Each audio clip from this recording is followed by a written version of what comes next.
Vous êtes-vous déjà demandé ce qui s'était passé aujourd'hui en Nouvelle-France? Voici les nouvelles de Nouvelle-France pour le 24 septembre.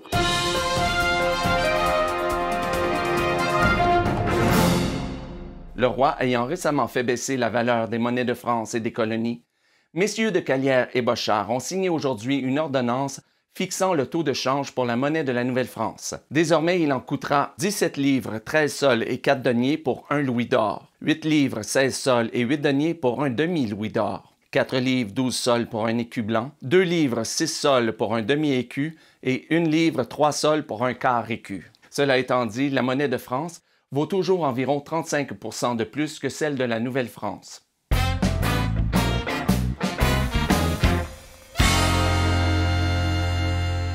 L'intendant Bégon a tranché aujourd'hui dans l'affaire qui opposait les Frères hospitaliers de Montréal et les propriétaires de la manufacture de bas installée dans leur hôpital.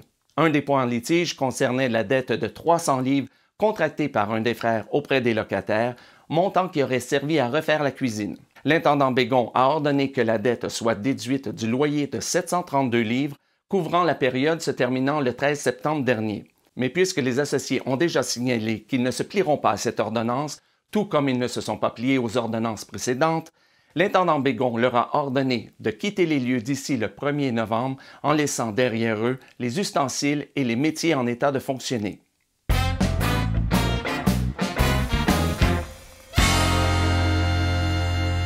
L'intendant Hoccard a ordonné aujourd'hui aux sieurs Lanouillet et Boisclair de se rendre au fort Saint-Frédéric sur le lac Champlain afin d'y étudier la qualité des terres et la possibilité d'y installer d'ici quelques années un nouveau domaine et quelques habitations. Avant de partir, ils pourront choisir 2 ou 3 bons laboureurs de Montréal qui les accompagneront pendant leur expédition.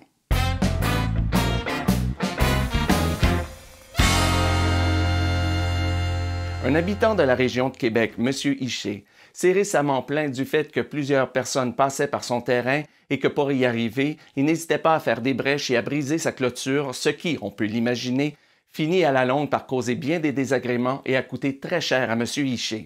L'intendant Hoccard a donc signé aujourd'hui une ordonnance interdisant à quiconque de passer sur le terrain de M. Hichet et de faire une brèche dans la clôture sous peine de 10 livres d'amende. Et voilà, c'était vos nouvelles pour le 24 septembre.